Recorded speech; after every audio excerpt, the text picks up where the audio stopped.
Hi everyone, my name is Dennis Rivera. I am the Republican candidate for House District 39. I have a few words to give here. Well, more than a few, but I'm going to go ahead and start with this quote.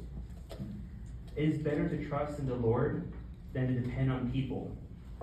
It is better to trust in the Lord than to depend on human leaders. Psalms 118, 8-9. A long time ago, I read an article that spoke of how one should vote for Jesus Christ rather than politicians, encouraging people not to vote because it is essentially putting your faith in men rather than the Lord. At the time, I didn't understand it, nor did I think it was wise not to vote. My reasoning was that, of course, I trust God, but I must do my part and vote for the right leaders that will push good policy. That was more than a decade ago, and I would never have imagined that I would be the one day to be asking people to vote for me. I had thought that the Lord's purpose for me in politics was to expose Democrats and their radical and immoral agendas. I would never have had thought it would be instead centered around exposing Republicans. What is there to expose about the Democrat Party anyway? In front of the whole world, they proudly double down on stupid while taking advantage of minorities and using the race card whenever they can. They'll virtue signal to feel morally superior and demonize anyone who questions or exposes their utter foolishness with homonyms such as racist, bigot, etc., especially when they're losing an argument. However, I've come to find out that the Republican establishment isn't any different. Yes, on the surface, some Republicans fight for worthy causes, while the others, Republicans, fight them tooth and nail for more moderate policies. At times, the Republican elected leaders will do the right thing when it's convenient for them, but not because it's right. It's always about the polls and re-election, but not on whether said policy or decision is the right thing to do. And people excuse this by saying, well, that's politics. Even Republican Party members and young Republicans would sit, eat, drink, pretend to be my friends one day with every intention of plotting, slandering, and betraying me in the next. That's politics, people say. That's as if betrayal, lying, scheming, and defaming is synonymous with the word politics. If that's the case, then politics is nothing more than a haven for bloodthirsty liars, thieves, and hypocritical frauds. The Democrat establishment has no shame and unifies behind their destructive agenda, while I find that the Republican establishment only appears to be fighting for integrity while tolerating corruption. They both hide behind concepts of morality while doing whatever it takes to gain control and power.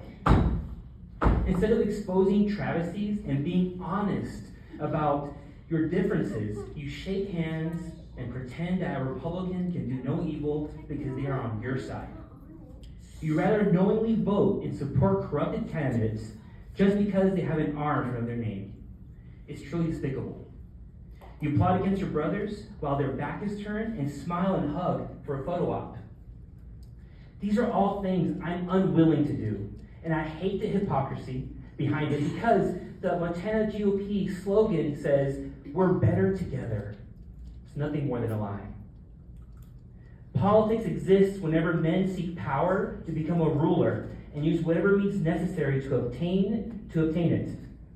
It's not love your brother, as Jesus Christ taught us, but rather hate your brother. Politics is the opposite of everything the Lord has taught me. In fact, it was politics that led to Jesus Christ being crucified on the cross. It was the Pharisees that manipulated, slandered an innocent man so they could put him to death for speaking the truth against their authority. Roman governor Pontius Pilate literally washed his hands from any responsibility for sentencing Jesus Christ to death, despite knowing he was innocent. A political governor did nothing because he feared the people would start an uprising. The Jewish authorities used their politics to get Jesus Christ condemned as a rebel against the Roman Empire. I can't compare myself to Jesus Christ. However, I have been called radical, an embarrassment, a liability, because I'm willing to speak the truth regardless of my party affiliation and unwilling to compromise my values. You all didn't mind when I would speak against Democrats, but when it came to questioning Republicans, then everything changed. Here's another thing that I learned about the Lord recently, that He was able to judge the whole world through small events. You can call them microcosms. Although the Lord had Noah address the people He knew locally, He still destroyed the whole world with a flood. In fact, Jesus Christ's death and resurrection that saved the whole world was only witnessed by a few. It's small moments like these are when the Lord does His wonders. The reality is that we cannot vote for both man and God. The reason why all these terrible things are happening is because we have been voting for men instead of God. Only one can be your master, which is why I have officially resigned as the chair of Montana Young Republicans and all claims to the position. I'm resigning from my position as a Republican candidate for House District 79, effective immediately. I'm also leaving the Republican Party as a whole and disassociating myself from anything related to it. Although I have personal, family, business, and many other reasons for leaving, my main reason is I would rather put my faith and trust in Jesus Christ than in this political system. It's simply the right thing to do. I'm taking this out of my hands and putting it in the hands of God to deal with all of you and this world as we know it. If you all want to pretend to do what's right, then have at it. Go ahead and pretend to be friends and destroy one another for the sake of your corrupted motives.